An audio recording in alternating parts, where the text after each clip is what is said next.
it's a historical problem. We've built a whole advertising digital ecosystem based on targeting devices rather than people. And I think we've got to get a reset back to people, because I think advertising needs to engage with people in the right way. 20% of advertising goes to fraudulent activations, and those activations are only going to get worse with AI, slop, and all the other stuff that's going on. And that doesn't help anyone in the ecosystem. If we actually focus on people and targeting people and engaging with those people, I think we might be in a much better place. Welcome to Time for a Reset, the marketing podcast that gets behind the thinking of the industry's sharpest leaders, shaping the world's most iconic brands. We ask the big questions. What does it take to drive real change? How do you stay ahead when the rules keep evolving? From shifting consumer expectations to marketing seat in the boardroom, every episode dives into what's working, what's not, and what's next. Expect smart conversations, real-world insights, and a bold perspective on modern marketing leadership. Let's hit reset and turn strategy into action. Now, into the conversation. Hi, welcome back to Time for a Reset. I'm Fiona, your host from Overline, and with me today I have Paul Wright from Uber Advertising. Welcome, Paul. Lovely to have you on. Great to be here. Thank you, Fiona. So we recently had you on a panel, Paul, in Cannes, which was fantastic, where we were talking about future of advertising and impact on retail media. For those of you who've not met Paul before from the podcast, he has a very broad background, right, Paul? You started your career at Sky, then you moved over from TV sales into commercial web. You've worked on sports-focused ad network. You've had roles at Bauer, AOL, Chief Digital Officer at OMD Group, and then over to Omnicom. Then you joined Apple's first ad business, ran that, also did a bit of time at Seismic and then Amazon as well. So you've seen it from all sides, I would say. Would that be a fair assessment? I mean, it's fair. Yeah, it's been a good ride. It's good fun. And we know that you've always been a pretty passionate advocate of power of digital advertising to connect brands to consumers. So really what we wanted to talk to you about today was, you've been in the advertising business for quite a while. What would you hit the reset button on if you had a giant red button today to change what's happening in brand advertising? Well, I think it's a historical problem. We've built a whole advertising digital ecosystem based on targeting devices rather than people. And I think we've got to get a reset back to people, because I think advertising needs to engage with people in the right way rather than just do numbers and IDs and things like that. It seems a bit confused in many ways. And I think it's also the reflection of the fact that, well, they reckon that 20% of advertising goes to fraudulent activations, and those activations are only going to get worse with AI and all the other stuff that's going on. And that doesn't help anyone in the ecosystem, because we're basically handing money over to organized crime and God knows what else. But we actually focus on people and targeting people and engaging with those people, I think we might be in a much better place. Yeah, interesting you say that, because one of the things I took away from Cannes was the whole place is now dedicated to data-driven marketing, which is a great thing that you now have the technology to be able to do that in a succinct way. But at the same time, I mean, it is the festival of creativity. And it's almost like people have forgotten to talk about the creative side of it and the emotional connection side of it. Yeah, I mean, even with the debate about AI and stuff, is like AI can suddenly create great creative. Well, fine, but if it's not going to a person, it doesn't really matter. Now, some people may argue that AI to AI marketing is going to be another thing, but that's a different conversation, right? Yeah, quite a different podcast. But I think we've got to get back to some of the fundamentals of how we influence people to do things. And that's what comes down to people. It's not a device thing. And so in the vein of that, how does Uber internally use data and signals to understand that customer journey, that customer experience? And then how do you strategically balance the need to personalize and talk to a consumer or a customer, I should say, without compromising that data privacy side of the house? So I think the way to think about us, our business, is obviously we are engaging with people when they're actually looking at their device, ordering an Uber or ordering food from us, right? So our starting point is always with the person and the engagement from there. And then I think there's two things we do to make it work effectively for the consumer. Firstly, the ad formats are pretty native to the platform, so they're not interrupted to the platform experience, which I think is really important. Therefore, whether it's on the ride side of the house when we're doing ads to people or waiting for an Uber to pick them up and that type of thing, or whether it's on the each side of the house, same thing. None of the ad units are there to be interruptive. And then we're very careful with the data in terms of what we use, because what we're really trying to do is just capture some signals from that data that's relevant to an advertiser. So the best example is we know people are traveling to Oasis concerts this week, right? We actually have an advertiser who's targeting that group of people because they know they're going to Oasis concerts. They don't actually need to know any more data than that, just the location just the waypoint, or whether it's work we're doing with brands around Wimbledon as well, same thing. There's a person there, that person is interested because their intent is built into the data point. And then off you go. And the same is true, I guess, for if people want to target on the eat side, there's two ways. There's sponsored listings, which is activation by restaurant partners to make sure that you're in the feed so that you can choose that brand that's nearby you or whatever, or that pizza restaurant that's nearby you. Or on the post-checkout experience, when you've ordered something, a post-checkout ad pops up and then that can go, oh, what are you going to do next? Like we work with companies who want to drive people to go and make a purchase or to actually go and view a new piece of content or whatever. You're going to watch TV. So a lot of those things are built together. Now we can do much more sophisticated audience targeting as well, where we match data across both eats and rides. But, essentially what we always find is the best things is recognize the context of the user and using the data appropriately for that. And the user responds well to that. Well, you guys have built a pretty successful business. It's scaled pretty rapidly. Like you're over $1 billion now, and that's come from that journey ads type of product. If you look out into the future, you've got a multi-touch ecosystem now, right? Because you've integrated so many things. You've got rides, eats, groceries, all of that stuff. How do you integrate those sponsored journey moments into a broader brand campaigns? Because that must be something that's being more demanded of from you now from brands, because they can see the success of that and potentially looking at your guys' potential to not just be a performance ad campaign type of network. How do you think about that now, and what sort of impact are the campaigns you're running having more on like brand equity, brand awareness? Yes. So we do a lot of brand work in what we do in the rides business, because that's the obvious place for it. If you think about it, the average Uber ride is, say in the UK, it's about 25 minutes. Your time spent in the app, where the ad is visible, 2-3 minutes, depending on your experience. And you think about it, there's 3 moments. There's the first moment where you open the Uber app and you say, I want a car. We serve an ad in that. We call that the dispatch screen. And the next screen is when the car is on its way to you and you're looking at the map. There's an ad unit there. And the third one is when most people want to check when they're going to arrive. They look at the map, they go back into the app and look at the map and see how far away it's going to be before they get dropped off. And there's an ad unit there. So what we've always worked on the principle was that this is quite an engaging moment for advertising. And it fits a very brand execution. It's a single advertiser per trip.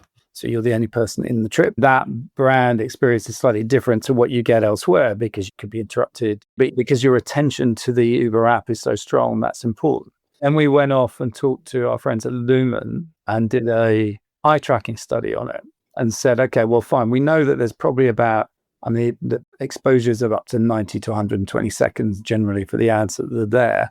But what's the actual attentive seconds? Because we were measuring very strong brand lift gains from this thing, because it's clean, it's clear. You'd expect it, I guess, because you haven't got any other competing brand things. Also not really interruptive either. No, not really interruptive. But we also thought, well, hang on a minute. If you've got all this time where this is exposed, then the attention time should be quite strong as well. And we did this thing with Lumen, and Lumen basically did eye tracking and looked at the amount of attentive seconds we got, which was 6.6 attentive seconds. Now, that may not sound like a massive amount, but it makes a huge difference to brand recall, because anything over 2.5 seconds is actually quite impactful. And we found that our journey ad unit was second only to YouTube pre-roll. Now, with YouTube pre-roll, you've got an ad and then there's a consumer benefit because there's content you're waiting for. So you sort of know that's the transaction you have to do. Content was slightly different with us, is obviously we're giving you the service regardless of the ad. So we were pretty pleased with that, because we thought, well, okay, that makes a difference. But then also, the more you dive into it, the more you realize that brand lift and brand favorability, which we'd seen positive results from in all the surveys we'd done with a bunch of companies, actually is improved by the length of time, is 6.6 seconds, or whichever measure you want to look at. But it's a really interesting area. So we're not the only retail commerce media platform to start looking at attention either. Yeah, absolutely. You've seen that a lot across the whole industry at the moment, right? Yeah. Going back to our point about people rather than devices, in a world where there's so many options to reach people, those opportunities that actually capture people in a moment are actually going to be very much more important.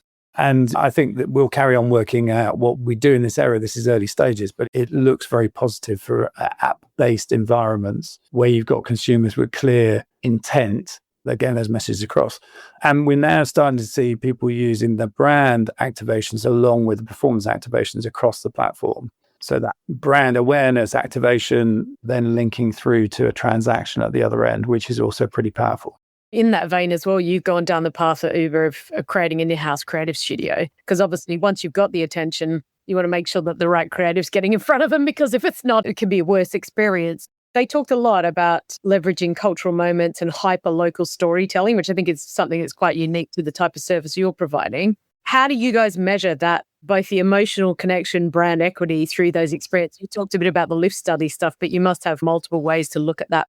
This is something we in ASA can. So Creative Studio is new to us in terms of diving deeper into what's the best creative execution, but also can you go beyond the ad execution and go into other areas? And we've done activations with people with car wraps in some places. We've done a Squid Game activation, which involved a shuffle where you could get in and Squid Game shuffle. This goes back to this cultural point. I think that a lot of what we see is cultural moments for consumers, like the Oasis one, the activation we got running this week, and with the one we have with Wimbledon last week. Those are big cultural moments. People are going there, and in some cases, people are going by Ubers to those destinations. So we know we've got that cultural moment. I think then it's just a question of making sure we extend it as far as we can take it with advertisers according to what they want to do. There's several things. We've got some basic, we know the creative, what we need to do creative-wise. Creative is all about context, right? The context of the message. And I think consumers are very smart. If they realize that someone's been smart with them giving a great creative message, then that's good. It's like, some of the tourist campaigns we've done in London, people have got messages like "Welcome to London" on the first creative screen. Now, it's not the most creative execution, but it's just that contextual recognition. You as an advertiser recognize the consumer's position in that moment. The cultural experience you're talking about are like moments of fun in people's lives as well. So if you can do something that's even more fun around that, then it stays with people a lot more than if you're just running a regular ad. Yes, exactly. And I think that's the thing, isn't it? It's like, it goes back to this whole point about devices are just people recognizing these are people doing things that are important to them. If they're going to a bar, they're going to a restaurant, they're going to celebrate something, they're going to, there's Halloween. We know, for example, that the number of rides we do will always go up around Halloween weekend because more people take Ubers and all that type of stuff because they're going to parties. Yes. We can see the cultural signal, not only the cultural moments we know they're happening, but also there's cultural signals in terms of how people then behave using our platform. You've had a career spanning all sorts of facets of digital marketing. In your experience, what have been the most significant obstacles brands face today in shifting from that algorithm-driven interruption type approach to a contextually aware engagement? Like, what do you think are the biggest obstacles for people? I think it depends. We've sold a lot of digital marketing just on scale and one size fits all. And ultimately, a lot of programmatic platforms, DSPs, very much did that. Oh, you can buy across 20,000 websites and you can buy the same banner across 20,000 websites. I'm not sure that was ever a good idea. It was just, we just felt efficient, right? Because it gave you this feeling that you could reach as many people as possible. And it was often driven a lot more by performance metrics than perhaps anything else. So I think a lot of marketers can be rather hooked on that sort of programmatic solution to everything, but it's missing the point. I remember the early days of multi-channel TV. People were like, oh my God, we got 8 channels. That's terrible. And no one quite knew how to cope with it. So I think there's always been, for marketers, this challenge that they want to try and cover everything and they have to find solutions to cover everything. I think what you need is very strong marketers who can go, right, there are different roles for different channels and those things need to be recognized properly, rather than a one-size-fits-all planning mechanism, which just goes for reach and here's some programmatic to throw in as well. We certainly see that from the engagements we have with clients where they start to see different roles for us relative to other platforms they might be using. Yeah, I agree with you with that because we do a lot of that work with clients where actually the ones that need large reach and frequency are more like your classic CPGs where you're selling a washing powder or something like that everyone is your customer. And so there's a role for that. But actually for a lot of brands, what they find, even large CPGs will still find their niche where you have to do a lot of testing across lots of different channels. And then eventually you'll find the ones that work best for you. And it's not the same for any brand. And the audience for different products is different as well. So what might work for one line of business isn't working for another line of business, and getting that nuance right. I think you're right. The technology is there to be able to pretty much do it whatever you want. The secret sauce is in finding, but where are they really interacting with me? Where have I got their engagement? That's where I need to be advertising. And it's different tactics for different channels, which is classic good media planning, right? But I think now you have more data than ever to be able to figure out where is the right place to find them. Yes, it's having the time to find the right data. I think that's the thing, or recognize the right data. I mean, we have lots of conversations with clients where they go, oh, we can have this data, this data. And I'm like, you don't need all of that. Yeah, exactly. You just need this one signal. Yeah. 2 signals is enough, right? You don't need to try and track them down to such a level where you end up trying to chasing one person zipping around London, because that doesn't really work for anybody. Well, exactly. And I think now the beauty of AI is that it kind of delivers on the promise of that really personalized marketing without being uber creepy, which has put people off for so long. But I think the danger is that people will get sucked into that same trap of being able to target individual people and obsessing about it rather than thinking about the bigger picture of, I don't actually need to know that much about that person to serve them a relevant ad. Just 1 or 2 signals is enough to get to the meat of what they're doing in that moment, as opposed to, I need to know absolutely everything there is to know about that person. Exactly. I mean, the ones we always use is people taking trips to airports, right? Everyone has the same airport experience pretty much. You go through security and then you go through duty free. Now, that is the only data point you really need to know, because everyone's going to go through that experience. It doesn't matter whether they're 16 to 34 or 25 to 54, whatever. The experience is the same. The likelihood that they will purchase is probably similar. So you don't need any more profile data than that, really. You just need to try and understand what's the message you're going to get across to encourage them to do a purchase. So we've talked about the technical side and the capabilities available now. Beyond the technical shift, what are the organizational resets do you think are needed within a marketing team to embrace that more human-centric approach to customer journey and brand building, moving beyond just retargeting individuals based on their devices? Well, I guess you'd hope that some usage of AI would drive efficiencies into the business so they can focus on the things that matter. I think there's also equally a risk that AI just encourages you to do more bad behavior. More bad behavior. But you would hope that a deeper understanding of consumers rather than devices would come from the AI generation. You've also got to remember that a lot of current marketers have come through the sort of digital revolution phase and are probably quite wedded to older models, perhaps a little bit, and maybe now need to rethink some of that. So I think you need some organizational challenges to say, well, actually, are we still doing the same that we were doing 2 years ago? So I always remember agency side that there were so many plans that were the same plans for 10 years. Yeah. It's like, Yeah. I always remember going in to see a client and they hadn't changed their plan for 10 years. And I'm like, did you notice that anything had changed with you? in the industry. Yeah. Now, I'm not saying that's still the case, but I'm sure there is an element of rinse and repeat, which I think we should probably challenge. And I think both agencies and clients have a responsibility to look at that, as AI should make some of it more efficient. So therefore, you should have more time to spend on the other things. Funny you say that, but we had one particular client who will remain unnamed that were using the same demo data for 10 years, wondering why they weren't reaching their customer anymore. I feel like, and it's not like people aged out of the product. The same people were still buying the product, but they were only targeting people in the same age category. So simple stuff like that, where you're like, they got 10 years older as well. It's like you're excluding them from your ad campaign at this point. Well, yeah. And you also have this vanity metrics thing about audiences, which is still there to some degree, where I always remember one time, previous place, we were told the target audience was women 16 to 34, and it actually turned out to be women 55 plus. The client just didn't really want to accept the fact that it wasn't the audience that they thought they would like to target. But this was the funny thing. We had to actually prove it to the client because they didn't believe us. So we actually did some side-by-side testing for them to prove, and exactly to, they're like, no, that's not who your audience is. This is who your audience is. The entire strategy around it was just wrong for that audience. So I think it's constantly questioning and testing to make sure that you are actually hitting the people you think you're hitting, and that maybe your customer's not who you think it was. Yeah.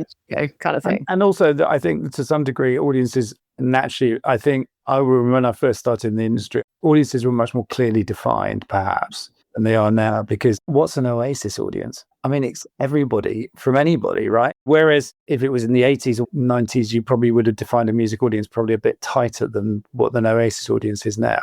So there is some challenges with, I think, some of the assumptions we've built into the media buying model that is, are we going to define a target market? And that target market is all the audience. It never is not, that is not the case anymore, I don't think. Exactly. I like to use the Squid Game example. Who's the audience for that? It literally was everyone in every country around the world. You can't target based on that. Demographic is a very dangerous thing to apply because it can always change. And you saw that during COVID, right? Where people's buying behaviors changed overnight and no one really adjusted fast enough to the changes. No, absolutely. Yeah, it's true. If brands adopted that more nuanced approach to human-related rather than just purely data-driven automation, what do you think the impact would be on the future of marketing? Two things. One is you probably end up with better creative, generally. Yeah. You might actually have creative that's related to the user. And I think the big thing is, how do you reduce fraud? Ad fraud is a massive problem. AI is going to make it worse. We thought we had problems with made for advertising websites. What you can do with AI is going to make it worse. And the ad ecosystem doesn't need to be spending money that no one's seeing anything of. I mean, it's crazy. I mean, if it's any other industry, I'm sure there'll be a much bigger hoo-ha about ad fraud. If it was fraud of the equivalents we have now in ads in any other industry, surely that would be a much more regulation around it for sure. Yeah. So I think it'd only benefit the whole industry if we actually cut out some of this stuff and just stopped doing this generic targeting and hoping it's going to work, and then just shifted it back to targeting humans. Well, you've started to see that now with retail media coming in. Actually, what we've seen is a move more back towards audience curation. So directly doing partnerships with known publishers that have all the controls in place for a brand safe environment. So I feel like it's a real opportunity for premium publishers to kind of claw some of the losses over the last since programmatic, really, for that reason, because it's people know that what they're getting, A, that it works, B, that it's contextually relevant because they can see the context themselves. And with the introduction of LLMs, actually that helps them if they're working directly with the LLM models, so that they're really only indexing content that's certified that people know is real, rather than just grabbing a hold of anything. There is opportunity there. To your point, it doesn't always work out like that in our industry, but you would hope that we would have learned the lessons from programmatic the first time around, wouldn't you? Well, you'd hope so. I think you're right. There is a change coming because of retail, commerce media and all those platforms. Yeah. I mean, you've definitely seen it, like the broadcasters got much wiser. And when CTV took off, they had a handle on that pretty close. Yes. Kept a control of that rather than letting it just be a free-for-all, and it's worked. So you would hope that this time around people would be a little bit wiser about where they put their investments. Yes, I think so. And I think the smart marketeers will lead from the front, hopefully, and that will help everyone else follow. Yeah. Bit of a segue into sort of broader marketing questions. Paul, I wanted to ask you, in your opinion, what's the most important attributes for a senior marketer for the future? I mean, the key things always comes back to instinctive understanding of consumers. I think that if you look at great creatives and great ads activations, they've always got at the heart of it a really cool understanding of the consumer and how to message that consumer. So I don't think it's changed. I think the challenge is obviously there's a lot more data and distraction out there to try and take you away from the core, perhaps. But I think if you keep going back to what's our core consumer, then it doesn't really matter whether it's LLMs or these are just other data points.